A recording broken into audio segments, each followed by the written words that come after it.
저는 오늘 감사의 계절, 기적은 밤중에 시작됩니다 라는 제목으로 하나님 말씀 증거하겠습니다. 오늘 본문을 보면 사방이 막혀서 아무것도 할 수 없는 사람들, 절망적인 상황에 처한 사람들이 등장합니다. 그들은 바벨론 제국에서 왕을 섬기던 지혜자들이었어요. 어느 날 바벨론 왕은 제국의 지혜자들에게 도무지 이해할 수 없는 명령을 내립니다. 그것은 인간의 힘으로는 결코 해결할 수 없는 요구였어요. 명령을 수행할 수 없었던 지혜자들은 죽음의 위기에 처하게 됩니다.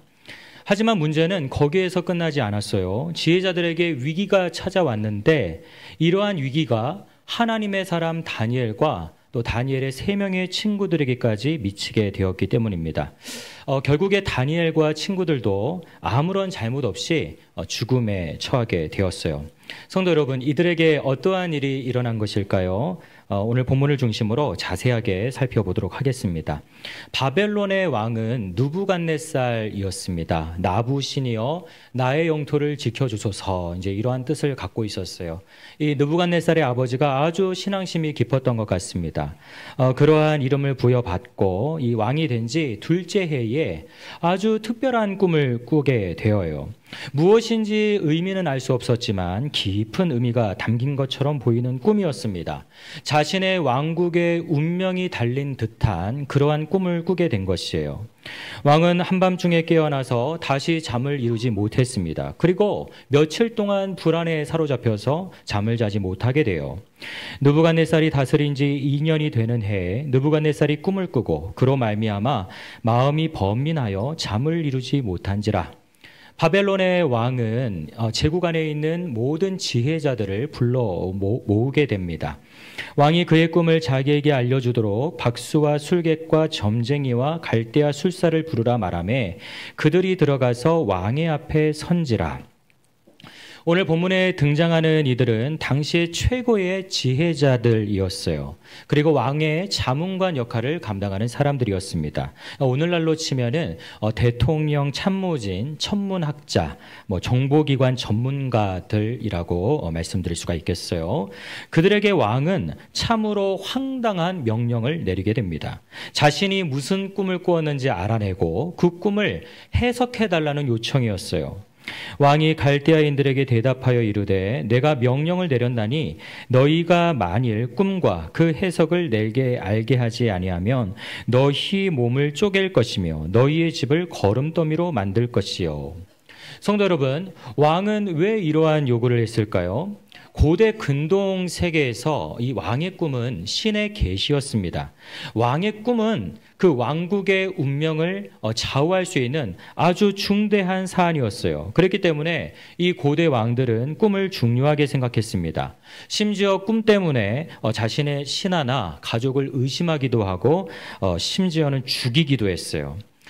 가끔씩 성도님들께서 저에게 성도님 꿈에 제가 나왔다고 말씀하시는 경우가 있습니다. 목사님이 제 꿈에 나오셔서 좋은 말씀 해주셨어요. 위로해 주셨어요. 이런 말씀들을 하세요. 이런 말씀 들으면 참 감사하죠. 예, 감사한 마음이 듭니다. 그런데 얼마 전에 한 성도님이 저를 보자마자 말씀하세요. 목사님, 제 꿈에 목사님이 나왔어요. 또 좋은 내용이겠거니 이렇게 생각을 했는데 목사님, 그런데 목사님이 제 꿈에 나와서 저를 막 혼냈어요. 제가 순간 당황이 되어가지고 뭐라고 말씀을 드려야 할지 모르겠더라고요. 늦었지만 이 자리를 빌려서 진심으로 사과의 말씀을 드립니다. 우리 성도님 편안하게 주무셔야 되는데 제가 무엇이 간데 우리 성도님 꿈까지 쫓아가가지고 혼낸 거 다시 한번 사과를 드립니다. 성도 여러분, 왕의 꿈에 나왔다, 꿈에서 뭔가를 했다, 이런 이유로 실제로 죽임을 당하는 경우가 있었다라는 거예요. 여러분, 당사자는 얼마나 억울하겠습니까? 어쨌든 당시에 이처럼 왕의 꿈은 중요하게 여겨졌다라는 거예요. 그리고 이 왕의 꿈을 해석하는 것이 국가적으로도 매우 중요한 일이었다라는 것입니다. 앞서도 말씀드렸지만 지금 왕이 꾼 꿈은 보통 꿈이 아니에요. 왕국의 운명과도 연결되어 있는 듯한 그런 꿈이었어요. 성도 여러분, 꿈을 해석해 줄 수는 있죠. 그렇죠. 꿈 내용을 이야기해 주면 해석을 해줄 수가 있습니다. 그런데 꿈을 알아맞힐 수 있는 사람은 이 세상에 없어요. 그래서 지혜자들은 왕에게 이렇게 말합니다. 왕께서 물으신 것은 어려운 일이라 육체와 함께 살지 아니하는 신들 외에는 왕 앞에 그것을 보일 자가 없나이다 한지라. 그럼에도 불구하고 왕은 계속해서 요구해요. 명령을 수행하지 못하면 너희들을 다 죽일 것이다. 결국에 이 죽음을 각오하고 이 지혜자들이 직언을 합니다. 갈대아인들이 왕 앞에 대답하여 이르되 세상에는 왕의 그 일을 보일 자가 한 사람도 없으므로 어떤 크고 권력 있는 왕이라도 이런 것으로 박수에게나 술객에게나 갈대아인들에게 물은 자가 없었나이다. 지금 지혜자들이 말하는 겁니다. 왕이시여, 아무리 왕이라도 지켜야 할 선이 있는 것입니다. 지금 왕께서는 그걸 넘어가신 거예요. 그 어떤 크고 강대한 권력이 있던 왕이라도 이렇게 꿈을 알려주고 꿈을 맞추고 해석하라, 이런 요구는 한 적이 없습니다. 여러분, 분노한 왕은 긴급한 명령을 내리게 되어 바벨론에 있는 모든 지혜자를 다 죽여라. 졸지에 이 지혜자들뿐만 아니라 하나님의 사람 다니엘, 그의 친구들도 죽음의 위기에 처하게 됩니다. 사랑하는 성도 여러분, 오늘 살아가는 우리도 이러한 상황에 처할 때가 있어요. 마치 이 바벨론의 느부갓네살 왕이 말도 되지 않는 요구를 하는 것처럼, 꿈을 알려주지도 않으면서 꿈을 알아내고 해석하라, 이런 말도 되지 않는 명령을 내린 것처럼, 그렇게 말도 되지 않는 상황, 사방이 막힌 것 같은 그러한 상황에 처할 때가 있다라는 겁니다. 그리고 이러한 상황과 환경에 휩쓸려서 아무런 잘못 없이 우리의 터가 흔들리는 일들이 생길 수가 있다라는 거예요.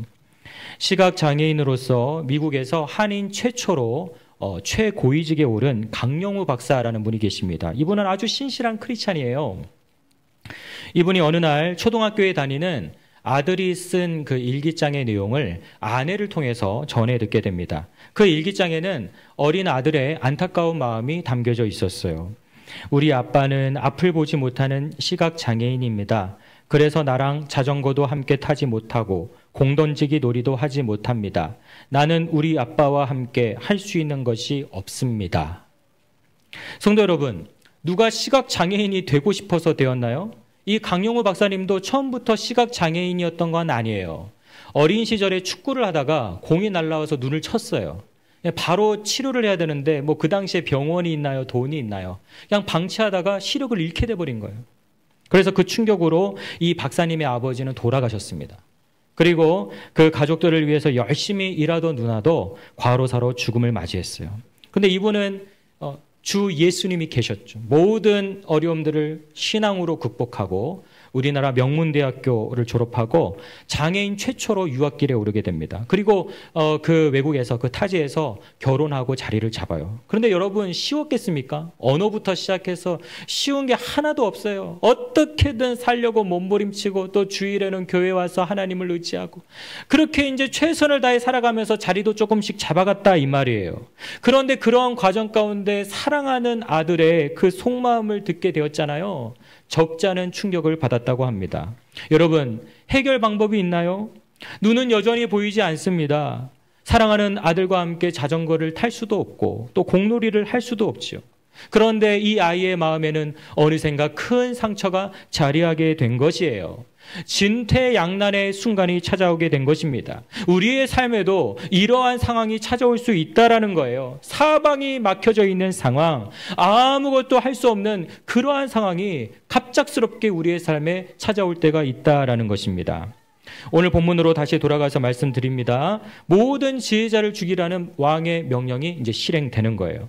왕의 명령이 답지 않은 곳마다 지혜자들이 죽임을 당합니다. 마침내 이 방금 막 지혜자 그룹에 입문한 다니엘과 세 친구들에게도 죽음의 전령이 찾아왔어요. 여러분, 이 다니엘과 친구들은 어떻게 했을까요? 이 다니엘과 친구들은 지혜로운 말로 그 근위 대장에게 부탁을 했고 시간을 벌게 됩니다. 잠깐의 시간을 벌게 돼요. 그리고 중요한 것, 그들이 어떻게 했느냐? 함께 모여서 기도했다라는 거예요. 이에 다니엘이 자기 집으로 돌아가서 그 친구 하나냐와 미사엘과 아사랴에게 그 일을 알리고 하늘에 계신 하나님이 이 은밀한 일에 대하여 불쌍히 여기사 다니엘과 친구들이 바벨론의 다른 지혜자들과 함께 죽임을 당하지 않게 하시기를 그들로 하여금 구하게 하니라. 아멘. 여러분, 여기에서 중요한 표현이 나와요. 하늘에 계신 하나님이라는 표현입니다. 하늘에 계신 하나님이. 성도 여러분, 지금 이 고백은 쉬운 고백이 아닙니다. 지금 다니엘의 상황을 보세요. 지금 다니엘의 조국 남유다는 이 강대한 제국 바벨론에 의해서 거의 망하게 되었어요. 1차 침공을 당했어요. 그때 지금 다니엘과 친구들 수많은 젊은이들이 포로로 잡혀왔습니다. 성전의 각종 기물들이 빼앗겼습니다. 바벨론의 식민지로 전락이 되었단 말이에요. 여러분, 남유다는 어떠한 나라냐? 하나님께서 택하신 나라예요. 하나님을 경외하는 나라였어요. 하나님의 복을 받던 나라였단 말이에요. 하지만 이러한 하나님의 나라가 지금 나부신을 섬기는 바벨론 제국에 의해서 철저하게 파괴되었다. 여러분, 반면에 바벨론은 어떠합니까? 거대한 제국이죠. 포로로 잡혀간 다니엘이 그 바벨론에 들어갔을 때 어떠했을까요? 막 눈이 휘둥그레졌을 거예요. 당시의 바벨론은요, 세계 최강의 나라입니다. 그 문화 예술이 꽃을 피운 나라예요. 성벽만 해도요, 높이가 20m예요. 성벽이 18km를 둘러쌌어요. 성벽의 두께만 해도 7m가 다 되었다고 해요. 엄청나죠. 엄청나죠. 여러분, 그러한 광경을 보면서 이 다니엘이 어떻게 되었을까요? 위축될 수밖에 없지 않겠습니까? 그러나 그럼에도 불구하고 다니엘이 지금 무슨 고백을 하고 있습니까? 하나님은 어떤 분이시다? 하나님은 하늘에 계신 분이시다. 이렇게 고백하고 있는 거예요. 여러분, 기적입니다. 여러분, 이거 엄청난 기적이에요. 지금 다니엘은 하나님을 어떤 분으로 고백하고 있냐면, 하나님은 이 바벨론 제국 정도를 통치하는 그 왕의 수준이 아니라 온 세상 만물을 통치하시는 이 세상의 주권자이십니다. 온 세상의 왕이십니다. 지금 이렇게 다니엘은 고백하고 있다라는 겁니다. 저는 일상에서 직업을 갖고 계시면서 하나님을 경외하는 분들 참으로 존경합니다. 제가 일전에도 말씀드린 적이 있죠. 저희 아버지께서는 현역 시절에 고속버스 운전을 하셨어요. 그래서 퇴직을 하셨는데, 가만히 보면요, 그 고속버스 기사님의 그 소위 말하는 목줄을 잡고 계시는 분이 있더라고요. 누굴까요? 고속버스 회사 사장님일까요? 아닙니다. 배차 담당 직원입니다. 배차 담당 직원. 지금은 아니겠지만요, 우리 아버지가 일하실 때만 해도 이 배차 담당 직원한테 잘못 보이면 이제 피곤해지는 거예요. 그때부터 인생이 피곤해지는 거예요. 이렇게 운행을 하고 오면 조금 한숨 돌려야 되는데 그냥 바로 배차를 넣어버리는 거예요. 그래서 뭐 담배를 좀 지어준다든지 용돈을 좀 찔러주면 이제 좀 편안하게 편의를 봐주는 그런 시절이었죠. 여러분, 생각해 보십시오. 자신의 생명줄을 쥐고 있는 사람은 하나님 경외하지 않는 사람이에요. 그런데 그 너머에 계신 하나님을 믿는다? 여러분, 이건 기적입니다. 우리 아버지 매일 주일마다 그러한 수모라고 할까요? 그런 어려움을 겪으면서도 교회에 오셔서 늘 예배를 드리셨어요. 전 그 모습을 보면서 야, 참 대단하다. 참 대단하다. 이런 마음이 들었어요. 여러분, 다니엘은 어떠합니까? 자신의 생명줄을 잡고 있는 그 바벨론 제국에 굴복하는 것이 아니라 그 제국 너머에 계신 하나님을 여전히 신뢰하며 하나님을 의지했어요. 할렐루야. 여러분, 그때 어떠한 역사가 일어나게 되었을까요? 너무나도 중요합니다. 우리 함께 봉독하시겠습니다.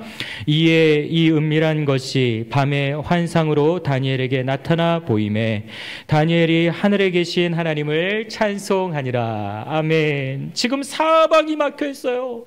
인간의 힘으로는 도무지 해결할 수 없는 지금 상황이죠. 왕의 꿈을 어떻게 알아냅니까? 그리고 그 왕의 꿈을 어떻게 또 해석할 수 있을까요? 그러나 하늘에 계신 하나님께서는 밤의 환상 중에 왕이 무슨 꿈을 꿨는지 보여주시고 그 해석도 알려주셨다. 순식간에 문제를 해결해 주셨습니다. 오늘 본문에서 인상 깊은 장면이 있어요. 언제 다니엘이 환상을 보았을까요? 이 다니엘이 밤에 보았어요. 이에 이 은밀한 것이 밤의 환상으로 보였다. 깊은 밤중에 말씀하셨다. 지금 다니엘과 친구들은 시간이 없어요. 그래서 밤을 새서 기도했겠죠. 그러한 시간적인 의미도 갖고 있습니다만은 영적으로 지금 이 다니엘서 기자는 우리에게 알려주고 있는 거예요.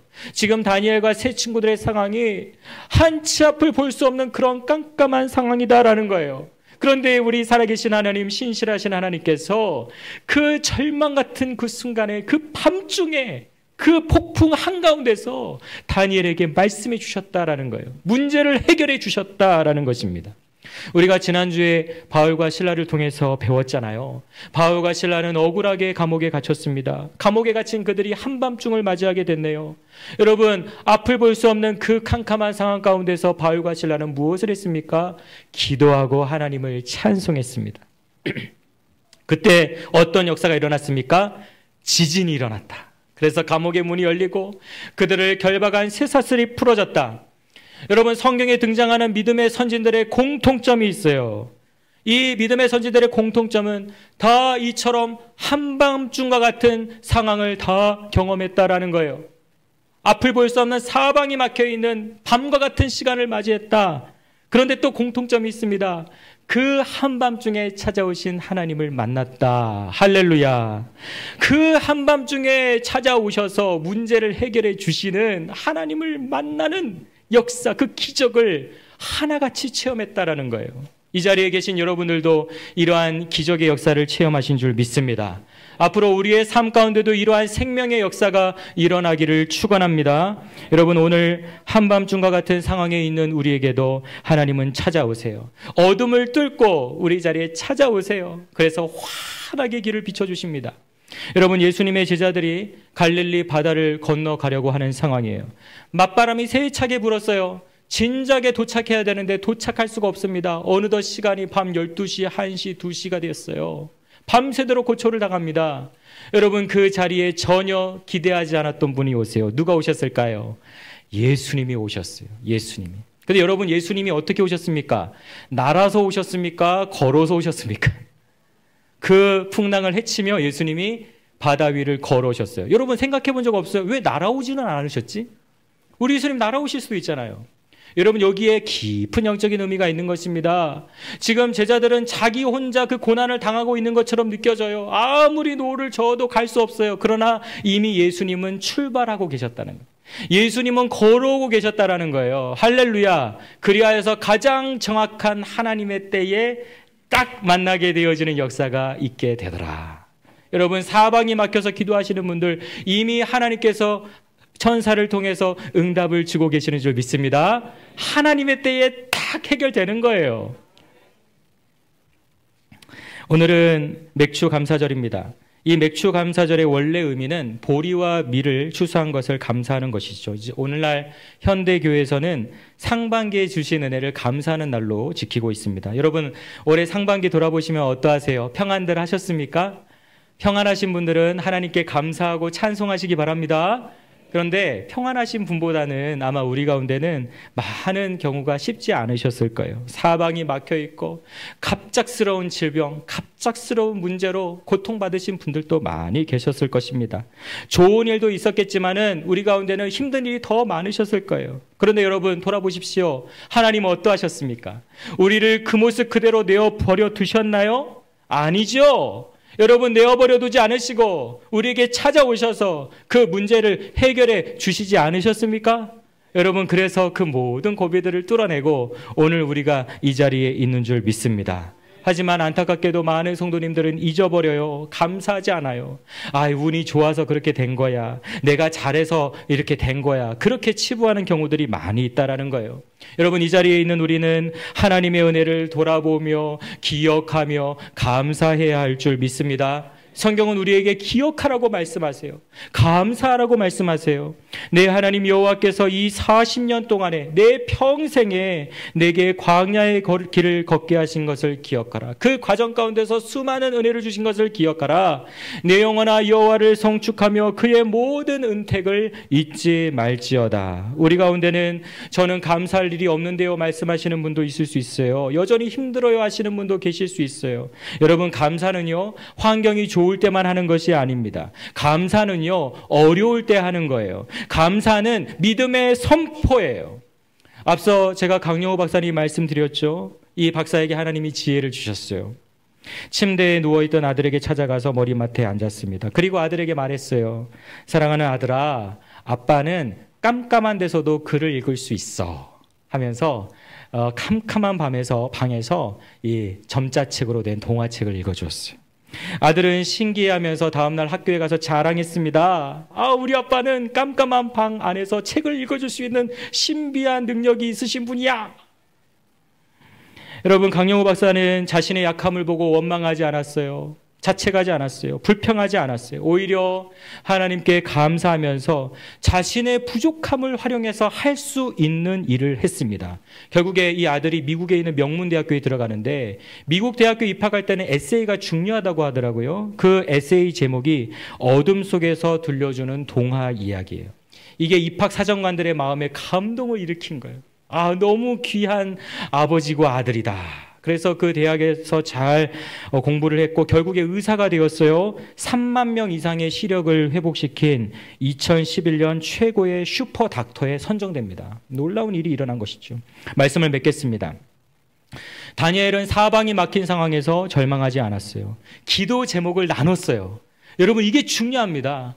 혼자만 끙끙 앓지 않고요. 기도의 제목을 나눴어요. 그리고 함께 기도했어요. 함께 기도할 때 하나님의 기적의 역사가 일어났습니다. 여러분, 어떠한 밤의 상황을 보내시던지 간에 하나님은 온 천지 만물을 주관하시는 하나님인 줄 믿습니다. 그 하나님은 가장 정확한 때 오십니다. 우리의 폭풍 중에 찾아오십니다. 밤중에 찾아오십니다. 찾아오셔서 우리에게 전혀 새로운 길을 열어주십니다. 오늘 맥주 감사절에 하나님께 먼저 감사를 선포하시기를 축원합니다. 사방이 막혀 있을지라도 하나님께 입술로 감사를 선포하세요. 행동으로 선포하세요. 그렇게 담대하게 선포할 때 한밤중에 찾아오시는 하나님의 기적을 체험하게 될 줄 믿습니다.